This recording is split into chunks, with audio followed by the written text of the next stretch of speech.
Média Vivant. Avec l'association Urban Prod, Média Vivant a mené des ateliers d'éducation populaire à l'information dans un centre éducatif fermé, CEF, que l'on appelle aussi le CEF. Les jeunes privés de liberté ont restitué leur article face au public pour amener l'info là où elle ne va pas. L'avis d'un centre éducatif fermé, une enquête des jeunes du CEF de Brignoles. Bonjour, on vous reçoit cet après-midi pour une représentation. Les journalistes du CEF. On vous raconte la vie du CEF. Peux-tu te présenter, s'il te plaît? Bonjour, j'ai 16 ans. Je suis un jeune placé dans le centre éducatif fermé de Brignoles. Pour toi, quelle est la différence entre la prison et le CEF? Je vous mens pas, au tout début, je pensais que la détention était mieux que le CEF, mais la liberté n'a pas de prix. C'est mieux le CEF parce que c'est plus facile pour se réinsérer. J'apprends beaucoup de trucs. La détention, c'est pas un lieu qui est fait pour habiter là-bas. Quand tu dis plus de liberté, peux-tu leur expliquer, vu qu'il y en a, ils ont pas leur avis sur la prison? Parce qu'en prison, tu es enfermé entre quatre murs, tu sors pas forcément tout le temps. Tu as 2 heures de promenade, tu vois pas tout le temps ta famille, voilà. Et quoi, au CEF, tu as cette possibilité? Parce qu'il y en a qui connaissent pas le fonctionnement au CEF aussi. Au CEF, tu es pas totalement libre, mais tu prends l'air. Il y a de la verdure. Tu fais des activités, tu sors sur l'extérieur. C'est des possibilités que tu n'as pas en prison. Comment s'organise le repas en prison, en détention? Et le repas en détention, ça dépend. C'est soit tu cantines, soit il y a ce qu'on appelle la gamelle. Et ça dépend dans quel établissement pénitentiaire vous vous trouvez. Dans les maisons d'arrêt, c'est des auxiliaires. Et dans les centres de prison pour mineurs, centres pénitentiaires, voilà, dans les EPM, c'est des cuisiniers comme il y a ici. C'est mieux de manger à l'EPM qu'en maison d'arrêt. Après, ça dépend. Tu sais faire à manger. Pour toi, au CEF, tu manges plus bien qu'en prison?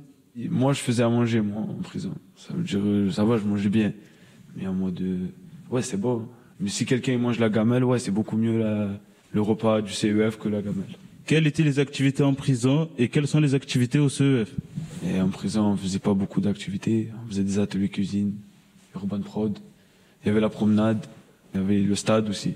On faisait des sorties au stade avec des profs de sport, exprès pour ça.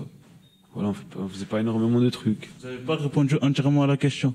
Vous m'avez répondu que sur la détention, là, pas le CEF. Et au CEF, pour l'instant, je n'ai pas fait énormément des activités. Mais sinon, il y a Franck, c'est un bon prof technique. C'est comme une activité, c'est une activité. Il y en a Urban Prod aussi qui vient nous voir au CEF. Après, voilà, de temps en temps, on fait des petites balades sur l'extérieur et tout, c'est pas mal. Vous avez pas fait d'activités sportives au CEF? Si, on a fait une fois de la boxe, mais ça reste à découvrir. Merci d'avoir répondu à toutes mes questions. Maintenant, nous allons écouter Francky, prof technique depuis 17 ans au CEF de Brignoles. Nous lui avons posé des questions, ce qu'il a apporté aux jeunes, ce qu'il faisait au CEF et quel rôle joue-t-il au CEF. Nous allons l'écouter. Bonjour monsieur. Alors aujourd'hui vous êtes sur le plateau pour répondre à nos questions. Donc j'en ai plusieurs. D'abord, pourriez-vous commencer par vous présenter, s'il vous plaît? Franck, professeur technique au centre éducatif fermé de Brignoles. Vous, monsieur, comme professeur technique, qu'est-ce que vous apportez aux jeunes? Je pense que je leur apporte des savoir-faire professionnels, des compétences qu'ils peuvent appliquer dans plusieurs métiers. Alors, je leur fais principalement, moi, de l'horticulture, de la maçonnerie, de la plomberie, un peu d'électricité, de la mécanique. Évidemment, je brosse pas tous les métiers, mais les compétences qu'ils arrivent à acquérir là, ils peuvent être transférés n'importe où ailleurs. En sortant de là, ils sont capables d'aller sur n'importe quel atelier. Parce qu'on retrouve toujours la même chose. Toujours.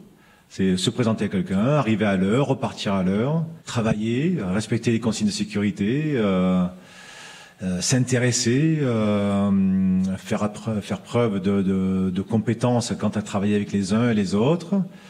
Respecter des consignes simples, des consignes compliquées, interagir avec le client, interagir avec le chef de chantier. Il faut dire aussi que ce sont des métiers manuels et donc ça fait découvrir des métiers. Et pourquoi travaillez-vous sur plusieurs filières au lieu d'une? Si je travaillais que sur une seule filière, donc je risquerais de mettre en difficulté les jeunes. Donc c'est pas le but. Le but c'est qu'ils réussissent tous leur placement, qu'ils partent le plus rapidement possible, parce que bon, le CEF, c'est pas une fin, c'est un passage. Et ce passage-là, il doit se faire de la façon la plus agréable possible pour tout le monde, mais aussi ne pas répéter de l'échec. Et ça montre aussi que l'adaptation, c'est la clé de la réussite. Pourquoi vous avez envie d'aider les jeunes? Ouais, parce que c'est l'avenir. D'abord pour leur sécurité, la sécurité aussi de leur famille en général aussi, qui est beaucoup abîmée par la situation. On mérite tous une deuxième chance. Tous. On peut faire des erreurs. On peut tous faire des erreurs, simplement il faut savoir les rectifier. Et continuer à avancer. Le jeune, ça reste toujours l'avenir. C'est pas les vieux qui font l'avenir. Nous, on essaie de planter un décor, et puis après, il faut que les jeunes s'en saisissent. J'ai toujours du plaisir à recevoir un nouveau jeune, une nouvelle tête, une nouvelle histoire. Moi, j'ai beaucoup appris avec les jeunes. Et rien que pour ça, cette période-là, c'est extraordinaire d'avoir eu cette chance. Bon, j'ai 55 ans, là. Je trouve toujours une chance d'avoir cette jeunesse qui vient me bousculer, qui vient encore m'apprendre des choses, qui vient encore de me faire m'interroger sur des relations, sur des choses un peu complexes de la vie, voilà, parce que là, on aimerait que la vie soit simple, mais c'est pas du tout ça, quoi. Alors, je travaille depuis 2006 au CEF, donc depuis 17 ans. Voilà, je suis le plus ancien. Le CEF, si tu veux, c'est une structure qui est hyper rapide. Il y a plusieurs services à un seul endroit. Il y a des éducateurs, il y a des professeurs, il y a un corps médical, avec une psychologue, avec parfois une infirmière, et on peut aussi recevoir des familles, travailler avec eux, développer des relations particulières avec les familles, les accueillir correctement. C'est hyper intéressant. Pour moi, c'est une des meilleures structures qu'il existe sur le dispositif de la protection judiciaire de la jeunesse.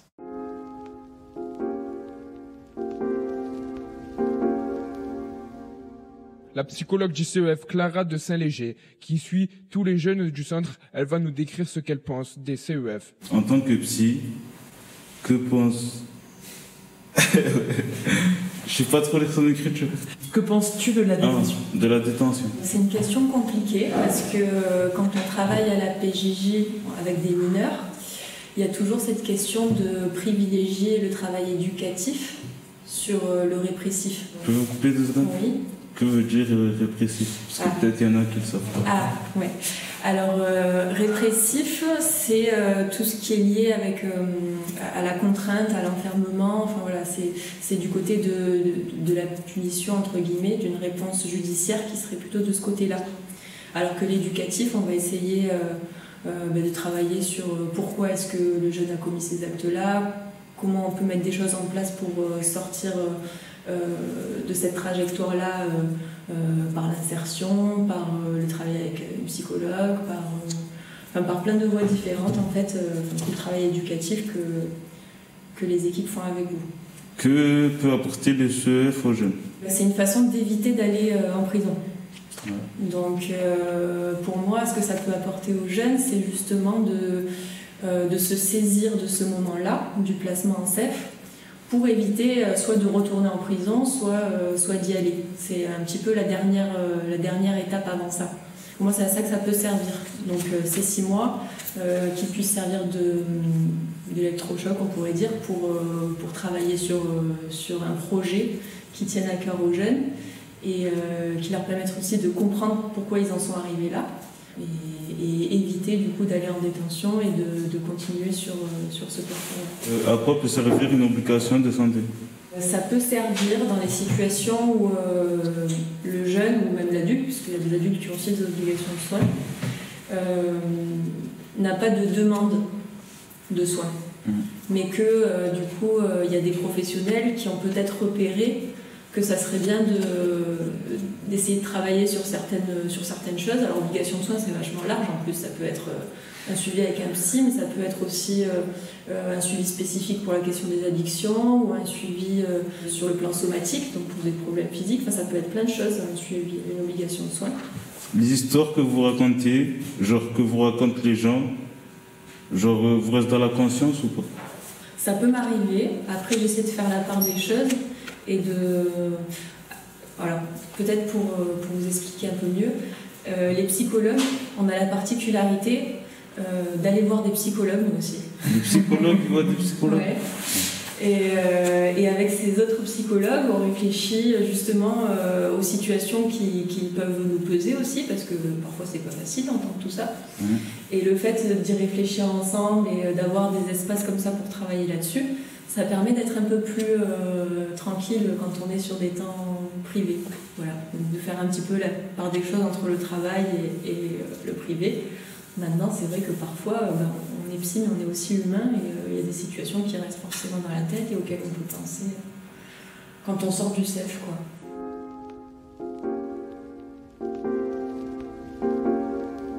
Maintenant, nous allons écouter Jean-Fred, qui a toujours le sourire et qui est toujours là à nous écouter.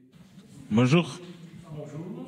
Pouvez-vous vous présenter, s'il vous plaît? Alors, je me prénomme Jean-Frédéric et le nom de famille, c'est Étienne, et je suis adjoint technique maintenance au CEF de Brignoles.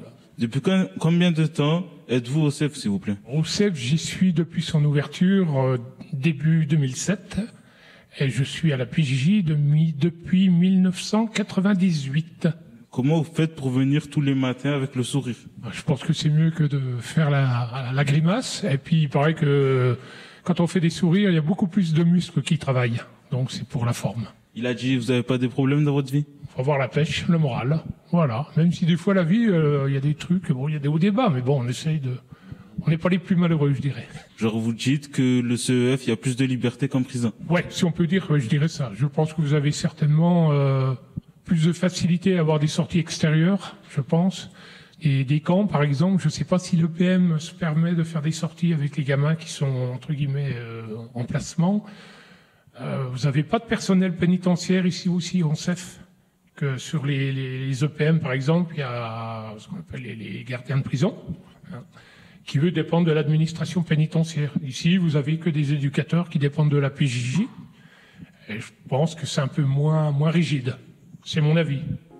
Merci à toutes ces personnes qui ont participé, les jeunes du CEF de Brignoles.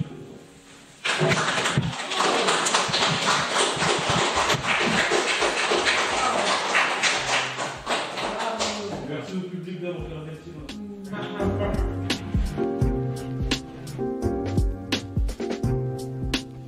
C'était La vie d'un centre éducatif fermé, une enquête des jeunes du CEF de Brignoles.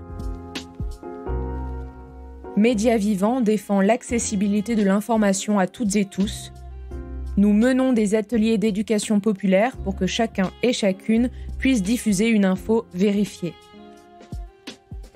Ce podcast vous a plu? N'hésitez pas à parler de notre projet autour de vous et à nous attribuer des étoiles. Le projet ne grandira pas sans vous. Alors merci et à très bientôt.